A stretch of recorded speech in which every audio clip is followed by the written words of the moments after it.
기도하겠습니다. 하늘에 계신 우리 아버지 하나님 참 감사합니다.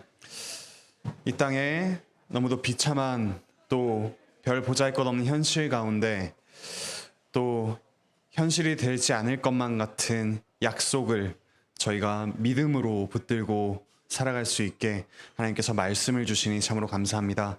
이 시간 저희에게 말씀하시는 그 하나님께서 그 은혜의 언약을 어떻게 저희에게 주시고 또 시행하게 하시는지 배우고자 하오니 주께서 깨닫는 지혜를 더하여 주십시오. 그리고 하나님의 말씀을 따라 하나님과 은혜의 언약의 관계 속에서 깊은 사귐을 누리며 또 하나님의 백성답게 믿음으로 살아갈 힘을 더하여 주시옵소서. 감사드리며 예수 그리스도의 이름으로 기도합니다. 아멘. 네, 우리 먼저 말씀 보겠습니다. 누가복음 24장입니다.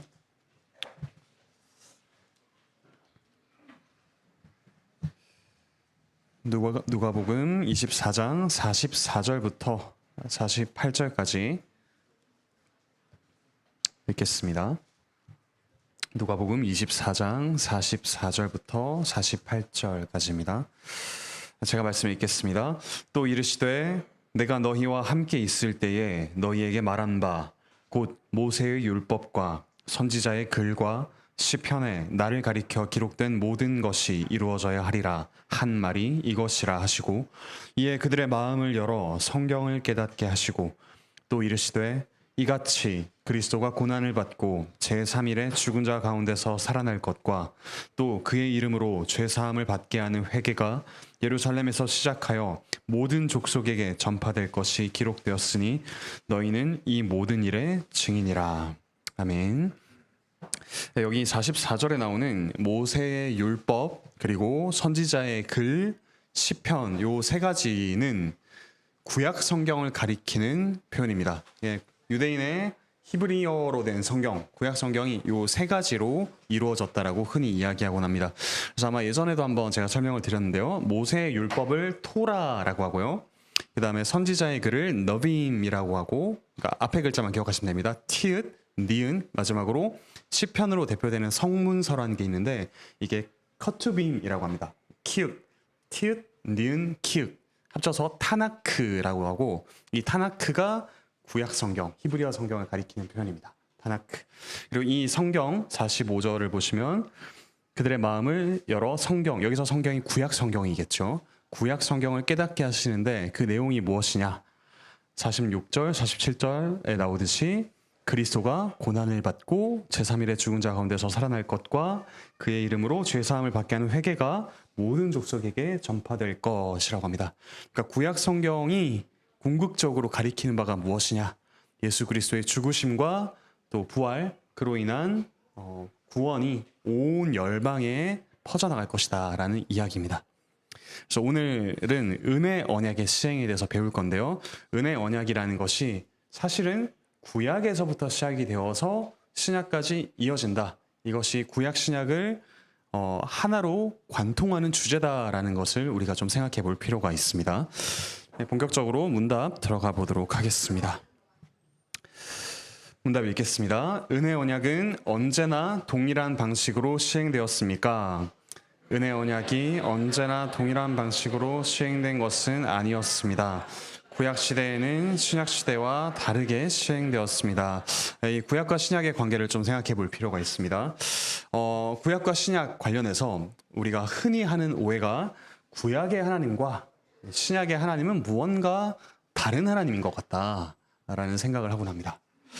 그래서 구약의 하나님은 분노하시고 심판하시는 하나님, 뭔가 화나 있는 표정을 하고 계신 그 하나님.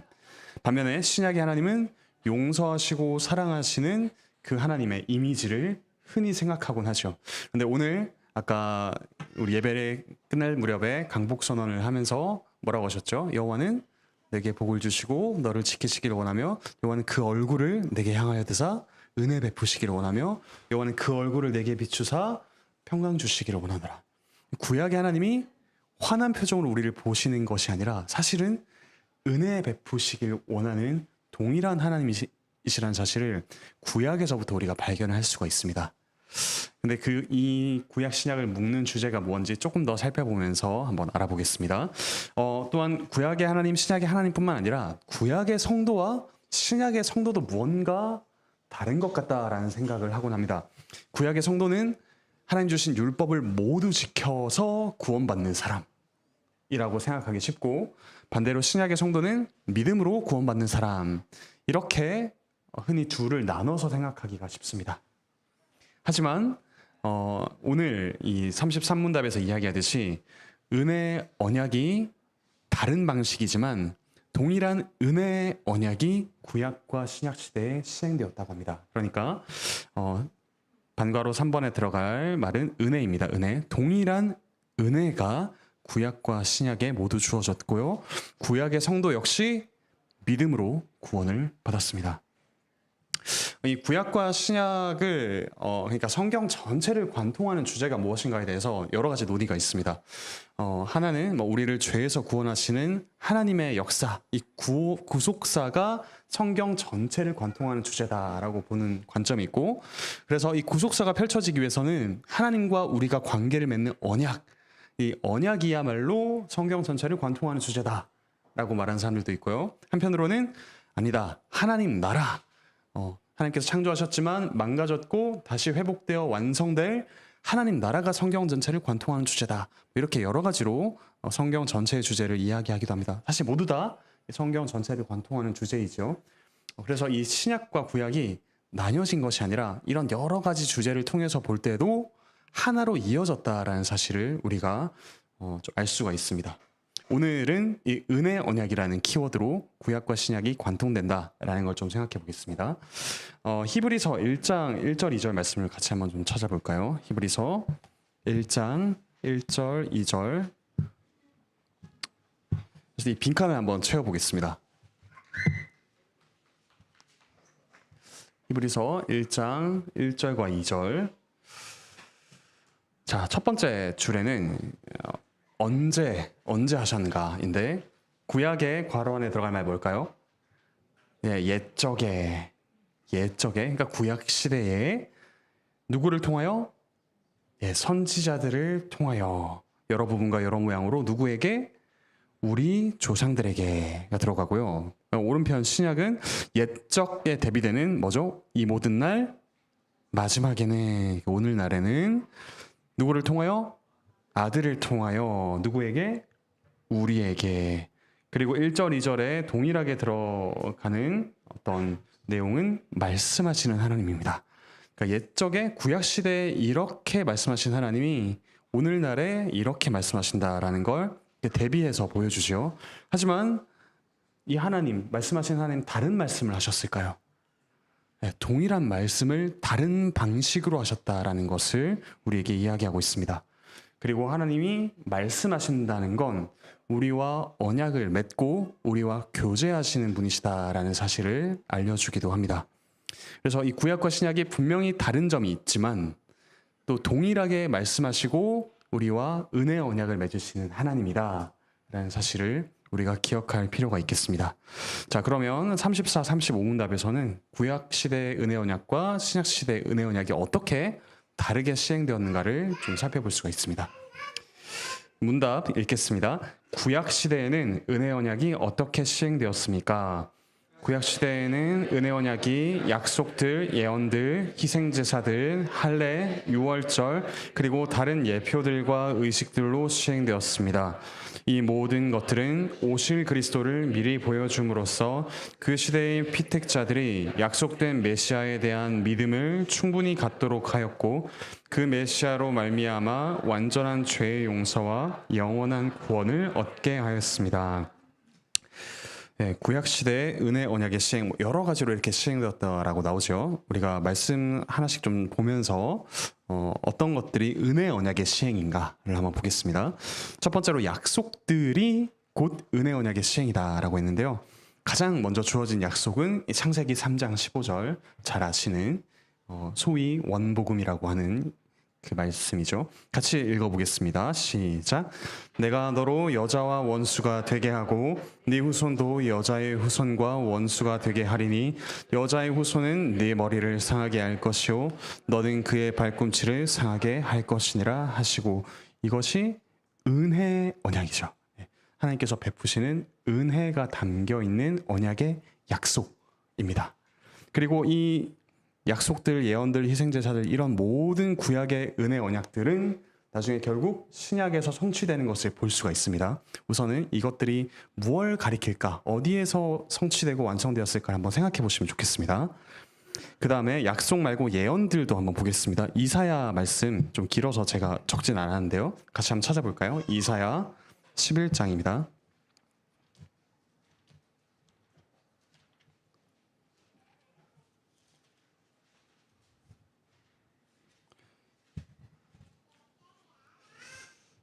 이사야 11장 1절에서 9절, 하나님께서 주신 예언들에 담긴 은혜 언약입니다.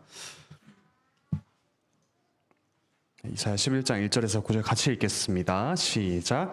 이새의 줄기에서 한 싹이 나며 그 뿌리에서 한 가지가 나서 결실할 것이요 그의 위에 여호와의 영 곧 지혜와 총명의 영이요 모략과 재능의 영이요 지식과 여호와를 경외하는 영이 강림하시리니 그가 여호와를 경외함으로 즐거움을 삼을 것이며 그의 눈에 보이는 대로 심판하지 아니하며 그의 귀에 들리는 대로 판단하지 아니하며 공의로 가난한 자를 심판하며 정직으로 세상의 겸손한 자를 판단할 것이며 그의 입에 막대기로 세상을 치며 그의 입술의 기운으로 악인을 죽일 것이며 공의로 그의 허리띠를 삼으며 성실로 그의 몸의 띠를 삼으리라.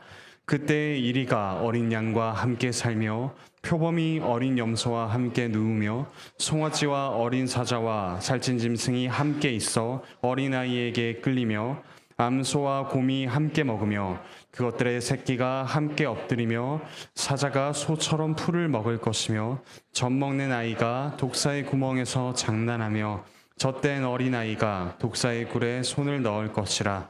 내 거룩한 산 모든 곳에서 해됨도 없고 상함도 없을 것이니 이는 물이 바다를 덮은 같이 여호와를 아는 지식이 세상에 충만할 것임이니라.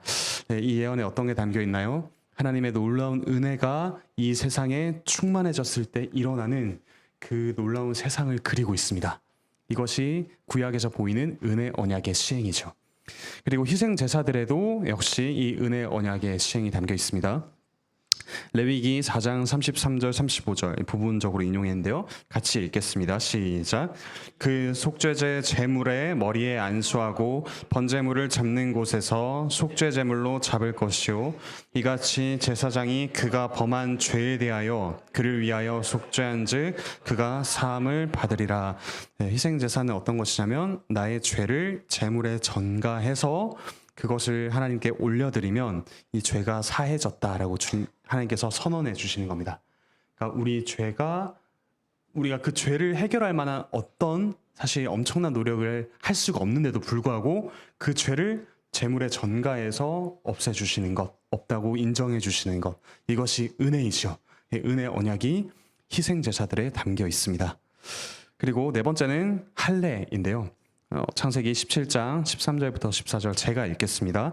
너희 집에서 난 자든지 너희 돈으로 산 자든지 할례를 받아야 하리니 이에 내 언약이 너희 살에 있어 영원한 언약이 되려니와 할례를 받지 아니한 남자 곧 그 포피를 베지 아니한 자는 백성 중에서 끊어지리니 그가 내 언약을 배반하였음이니라.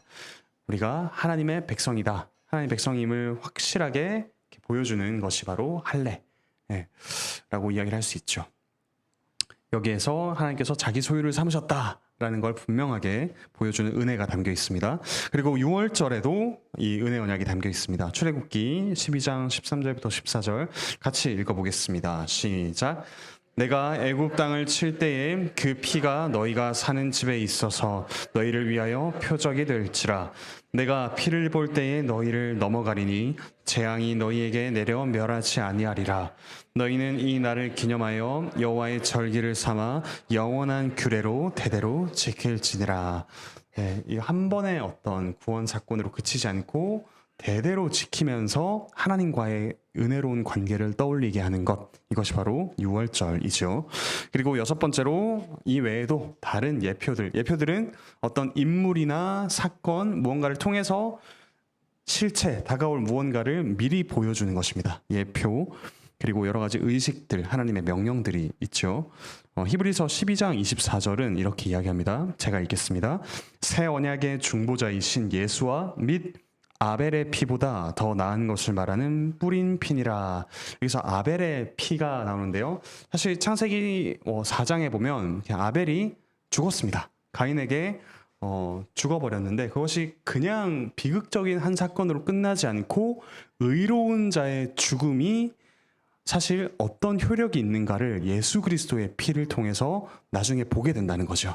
그러니까 아벨의 죽음, 아벨의 피라는 건 의로운 분의 죽음, 그 예수 그리스도의 죽음, 그 피를 예표한다라고 이야기를 할 수 있습니다. 그 외에도 모세 역시 이스라엘의 지도자로서 혹은 선지자로서 참 선지자이신, 참 지도자이신 예수 그리스도를 예표하고, 다윗 역시 그냥 이스라엘 역사의 어떤 뛰어난 한 왕에 그치는 것이 아니라 정말 이 세상을 온전하게 다스릴 왕이신 예수 그리스도를 가리키는, 예표하는 인물이었다라고 할 수가 있습니다. 그리고 출애굽기 32장 16절은 또 이렇게 이야기합니다. 제가 읽겠습니다. 이같이 이스라엘 자손이 안식일을 지켜서 그것으로 대대로 영원한 언약을 삼을 것이니, 안식일, 정결의례 등등 유월절이나 할례 외에도 이스라엘 백성들이 지켜가던 하나님의 명령들이 있죠. 그것들 역시 우리의 참된 안식을 가리키는 무언가를 의미하고요. 또한 정결의례 역시 우리가 참으로 하나님 앞에 부정됨 없이 온전하게 나아갈 수 있는 무언가를 가리키는 예표 의식들이라고 할 수 있습니다.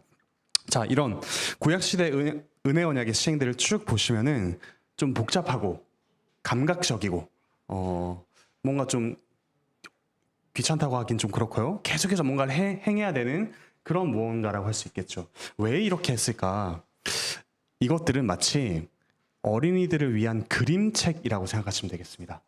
그러니까 이 은혜 언약이 무엇인가를 생생하게 보여주도록 그들의 일상의 어떤 주기적으로 행해야 되는 의식이나 바쳐야 되는 어떤 제물이나 이런 것들을 통해 하나님의 은혜 언약이 무엇인가 그냥 말로 했을 때 잘 모르니까 일상 속에서 생생하게 보여주는 그림책으로서 하나님께서 구약에서 이런 방법들을 주셨다라고 할 수 있습니다.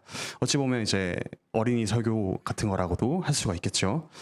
그런데 그러면 우리가 이 구약 성도들보다 더 뭔가 뛰어나서 머리가 좋아서 더 신앙이 좋아서 우리에겐 그림책이 아니라 이 신약 성경을 주신 건가?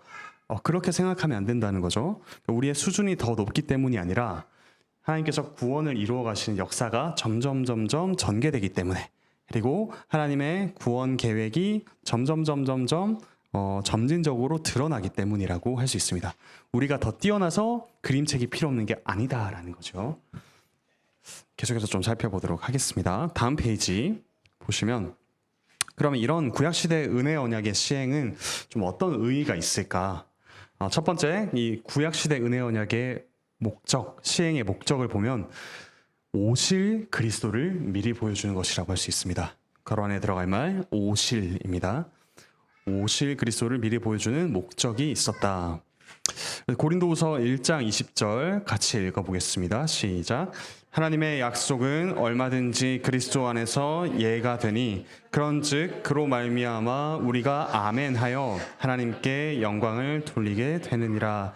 하나님의 약속이 어디서 여기 예는 예스입니다. 어디서 예스라고 분명하게 드러날까? 예수 그리스도 안에서 드러난다는 거죠. 하나님의 약속들은 예수 그리스도 안에서 성취될 것이다. 그래서 그 약속을 통해서 오실 메시아를 미리 보게 되는 거죠. 그리고 요한복음 8장 56절 이렇게 말씀하십니다. 제가 읽겠습니다. 너희 조상 아브라함은 나의 때 볼 것을 즐거워하다가 보고 기뻐하였느니라 라고 합니다.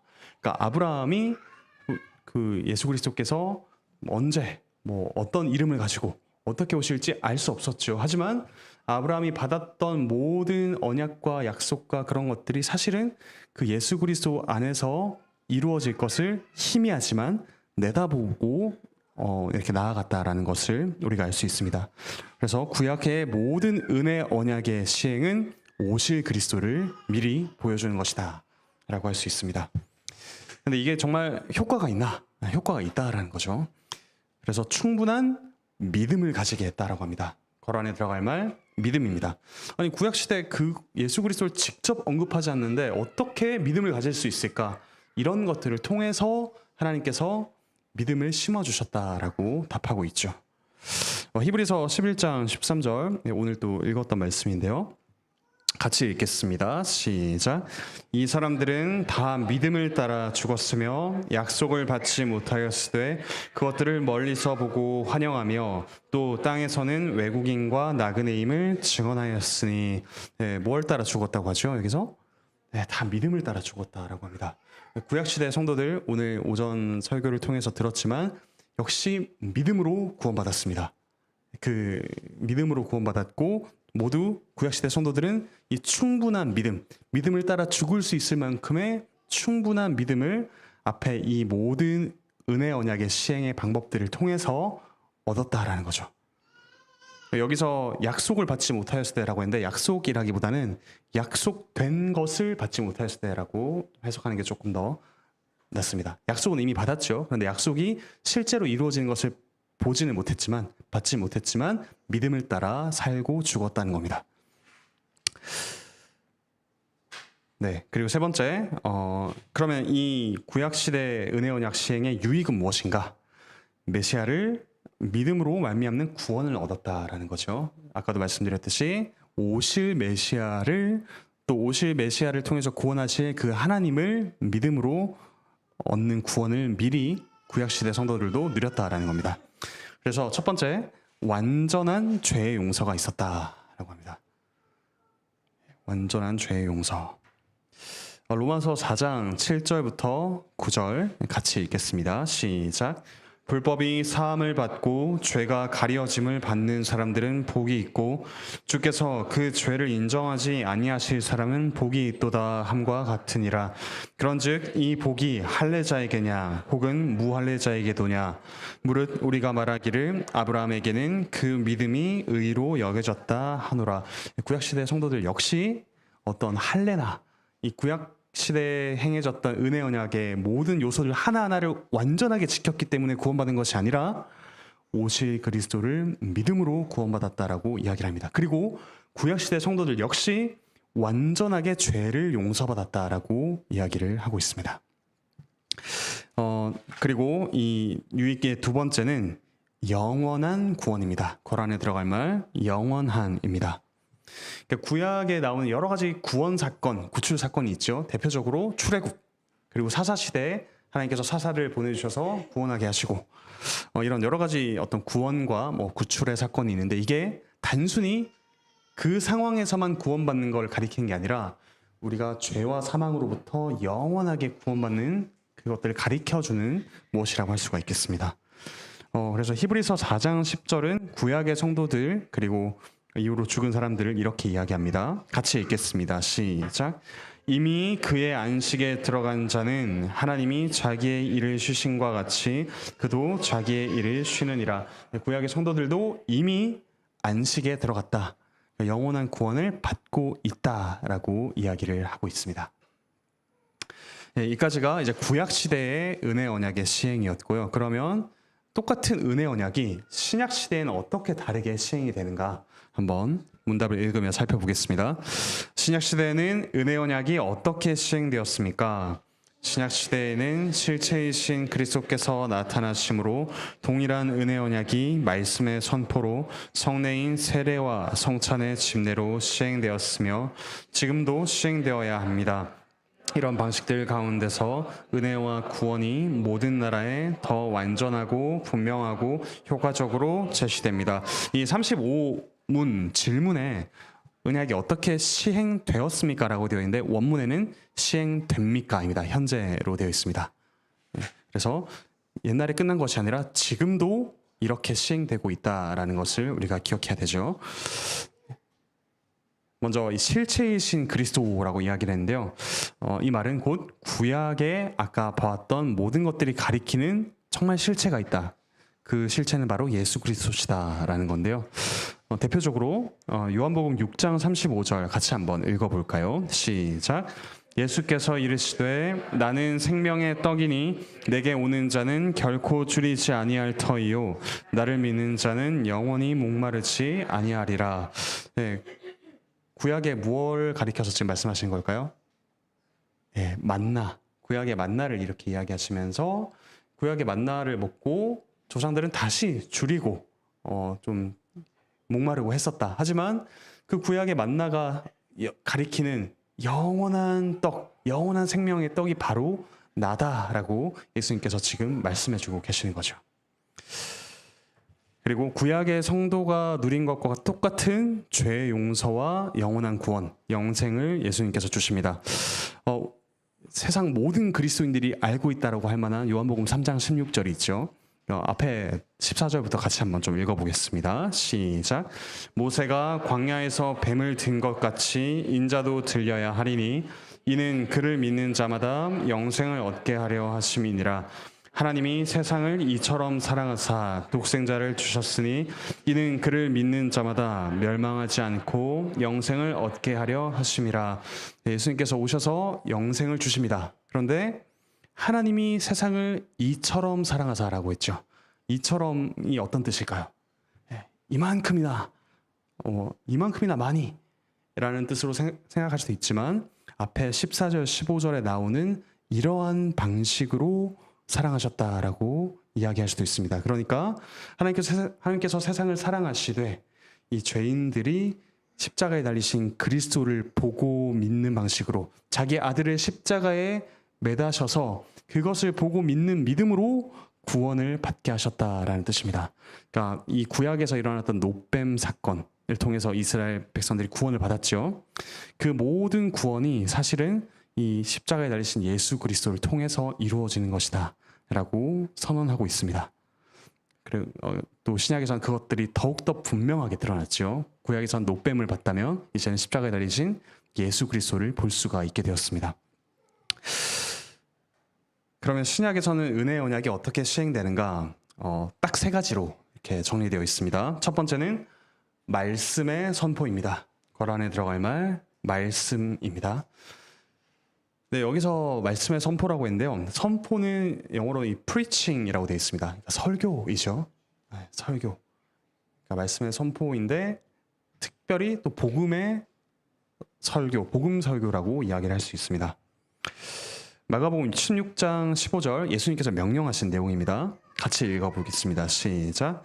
또 이르시되 너희는 온 천하에 다니며 만민에게 복음을 전파하라. 네, 이 복음을 전파함을 통해서 은혜 언약이 시행된다.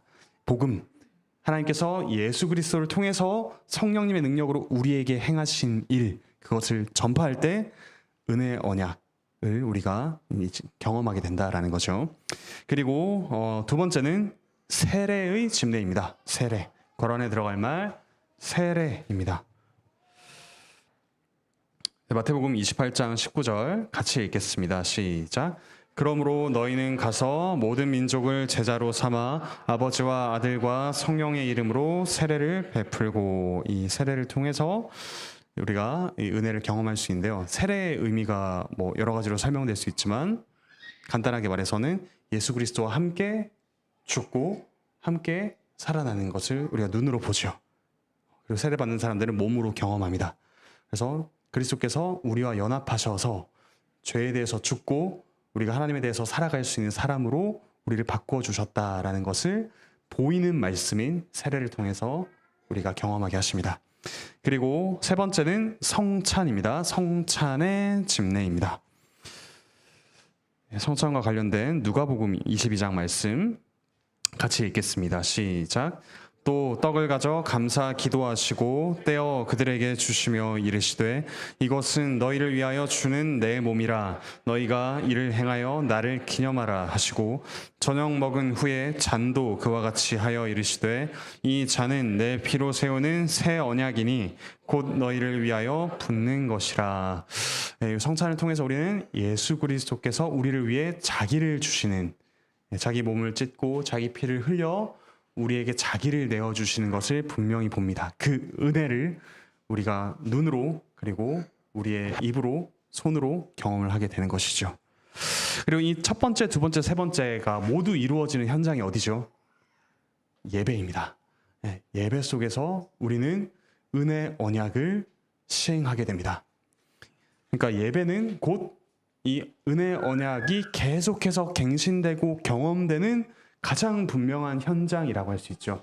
그래서 우리가 예배를 드릴 때 조금 더 주목해야 될 것은 하나님께서 우리에게 이런 은혜를 베푸시는 이 상호작용이 어떻게 일어나고 있는가, 이것들에 좀 더 주목하여 예배에 참석하시면 좋겠습니다.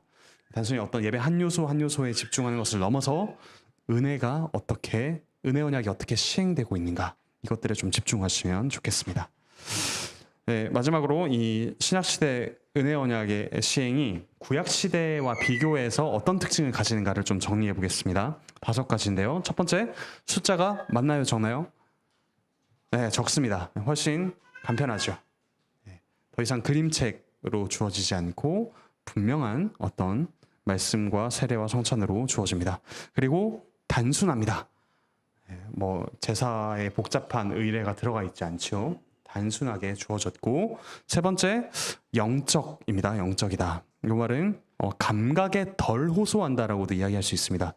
왜냐하면 이 구약시대에 한번 생각해 봅시다. 제사만 생각해 보더라도 성전에는 항상 이 가축의 울음소리와 피냄새와 또 불로 태우는 냄새가 가득했습니다.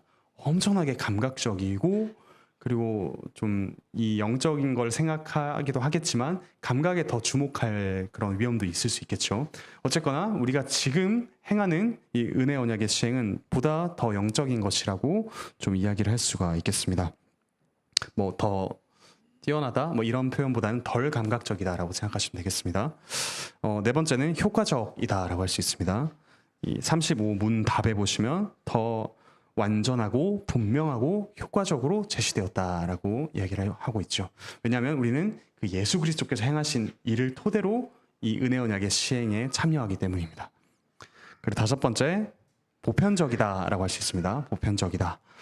이스라엘이라는 한정된 어떤 공동체를 넘어서 모든 나라에 완전하고 분명하고 효과적으로 제시되는 은혜 언약이 시행된다라고 이야기를 할 수가 있겠죠. 그러니까 아까 세 번째, 영적이다, 감각에 덜 호소한다라는 말을 좀 오해하시면 안 되는 것이, 성찬, 세례 역시 감각적이긴 하죠. 하지만 다른 어떤 제사제도나 이런 것들에 비해서는 훨씬 덜 감각적이다라고 이야기를 할 수가 있겠습니다. 그래서 좀 종합해보자면 구약과 신약은 같은 은혜 언약의 시행을 보여주지만 다른 방식으로 그것들이 그려지고 있다라고 이야기를 할 수가 있겠습니다. 그리고 그 은혜 언약의 중보자이신 예수 그리스도, 그 예수 그리스도를 중심으로 좀 나뉘는데요. 다음 시간에는 우리 중보자이신 예수 그리스도에 대해서 조금 더 살펴보도록 하겠습니다. 네, 혹시 질문 있으실까요?